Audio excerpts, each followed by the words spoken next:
A new Premier League season is dawning on us, which means more skin being revealed, more demons being unleashed, more 1960s celebrations, and trying to strangle your own manager. This is the 2026-2027 Premier League predictions. Let's get into it. I am also going to predict against AI, and at the end of the season we'll see, is a football genius brain better than AI?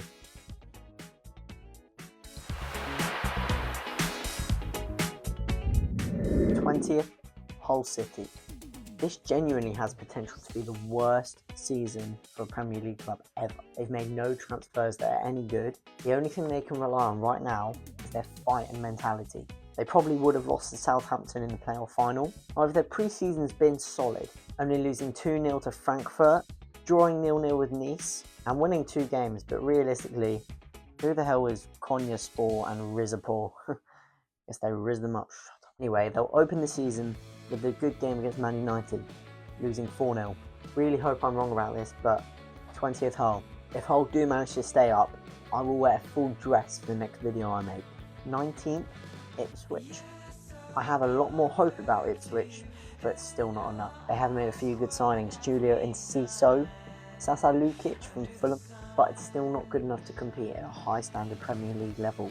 I understand it's pre-season, but losing 2-0 to Oxford isn't great. I know they have beaten some better teams, but you've got to get used to a very high Premier League standard, and I don't think they'll be up for that this season. 18th, Nottingham Forest. It seems quite straightforward to me. You sold Elliot Anderson to Man City, you're about to sell Awoniyi, you sold Gibbs White last season, they struggled last season as well. You sold Gibbs White last season. But their pre-season matches have been really good. Losing 1-0 to Barcelona is a great result. And even beating Bayer Leverkusen 2-1, that's a great standard, but it is pre-season, remember. Also beating Champions League side Brest 2-0. With their main striker Taiwo Awoniyi going to Coventry and Stefan Ortega going away, it's not looking great for them. 17th, Crystal Palace. Sorry, how are you losing 3-0 to Bromley? 3-0 to Lens as well, and losing 3-0 to Freiburg. Not a great pre-season, but you focus more on the transfers. And their best transfer has been Dwight McNeil. So letting go of your best players, including LaCroix and Brennan Johnson, whilst also getting rid of your manager, not a great position to be. If Crystal Palace do go down, I'll eat an onion. 16th, Coventry.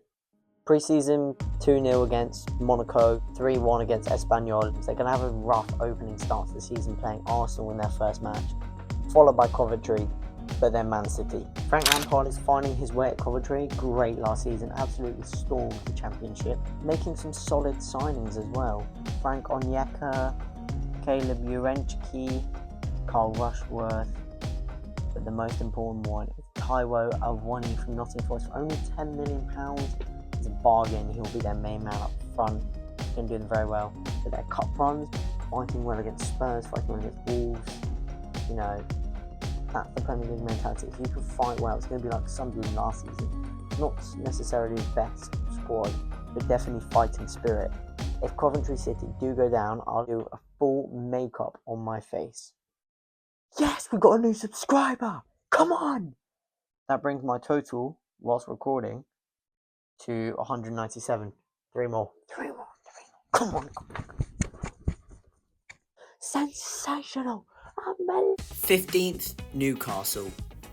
An extremely rough season for Newcastle. With a new manager, it's going to be hard to adapt. But also, pre-season's not been great. Losing 4-1 to Bristol City, losing 3-1 to Everton, losing to Strasbourg. Got a really tough opening match against Liverpool. They always seem to do well against the better teams, but against the smaller teams like Coventry and Sunderland, they have a fighting spirit. It's going to be very hard to compete. What I'm really worried about is their transfers. Selling Anthony Gordon, selling Bruno Guimaraes, selling Sandro Tonali. Aaron Ramsdale's gone now. And who have they brought in to replace? Banzumana Toure, Alaji Bamba, and Lucas Hornacek. Has anyone heard of them? So it's going to be a really rough season for Newcastle, but they will finish 15th. 14th, Bournemouth. You got nothing to work with. New manager, not many transfers. That's it. Move on. Next team. 12th, Fulham. They are going to struggle with a new manager, of course, and obviously the transfers are looking a bit odd, with Harry Wilson, Raul Jimenez, Diop, and Sasa Lukic all going away. But yeah, slap bang 12th, Fulham, that's it. 11th, Everton. Brennan Johnson, what a signing, first of all. Tariq George, solid backup striker. Pre-season's been solid, but they'll be completely fine. 10th, Leeds. Leeds have got this. Leeds have absolutely got this. James Trafford, great. They needed a keeper really badly. After Carl Darlow left to go to Manchester United and Melia left to go to Arsenal, both for free. Bringing in Harry Wilson and Tariq Muharamemovic.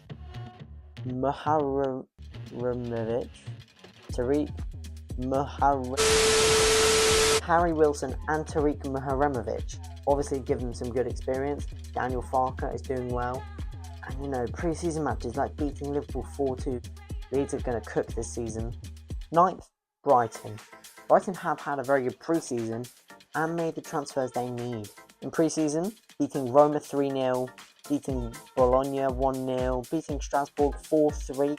As for transfers, they've signed Luka Vuskovic from Tottenham, Zadok Johanna, Pascal Struck from Leeds, that's a great signing defensively, and they needed that after letting go Van Hecke, and Danny Welbeck, but Danny Welbeck doesn't score many goals anymore. So, Brighton, solid 9th place. 8th, Brentford. Do not sleep on Brentford. They had two pre-season games. They conceded 2 goals. They scored 11. 4-2 against Rennes and winning 7-0 against Frankfurt. Obviously, pre-season, you might not play your best squad, and I've said this many times. Giving them a bit of striker backup is Callum Wilson, and Sangare from Lens is a good midfielder. Frank Onyeka was their main departure, but that's not really that important.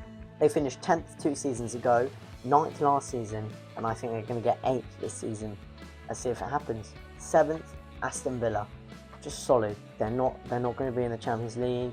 I mean, not after selling Morgan Rogers for 138 million euros. Tielemans is gone as well, and Donny Marlon, as well as Luca Dean to PSG. But the one thing that changed it is Alejandro Garnacho loan deal. I sounded so Italian there. But that loan deal is going to make a big difference. He's going to replace Morgan Rogers to an extent. And I think Aston Villa will be fine. Europa League, solid. 6th, Tottenham. A real step up for Tottenham. Signing Andrew Robertson, Marcos Senesi, Jean-Paul Van Hecke, Matheus Fernandes, Sandro Tonali, and possibly Cody Gakpo. While their departures have been Jed Spence, Christian Romero, Luka Vuskovic being the main names, as well as Kolo Muani and João Palhinha ending their loans. But Tottenham are cooking something. They've only played 3 pre-season matches, 2 against the same team. Real step up from last year, where they almost got relegated. A much better season for Tottenham.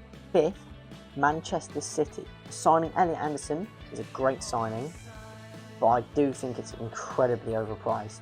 135 million is incredibly expensive. And letting players go, such as James Trafford as a backup keeper, Manuel Akanji, Nathan Ake, Bernardo Silva, John Stones, and potentially Rodri as well. Whilst having a manager like Enzo Maresca replacing Pep, it's going to be extremely tough for Man City, but they are Man City, come on. They're going to get Champions League, they're going to be fine. Just not really title contenders this year. Haaland's going to win the Golden Boot though. 4th, Manchester United. Who would have predicted United to finish above City in the last 10 years or so? But I think they can do it. Pre-season games such as being Atletico 2-1, drawing with PSG 1-1, and beating the mighty Rosenborg 5-0. What a result.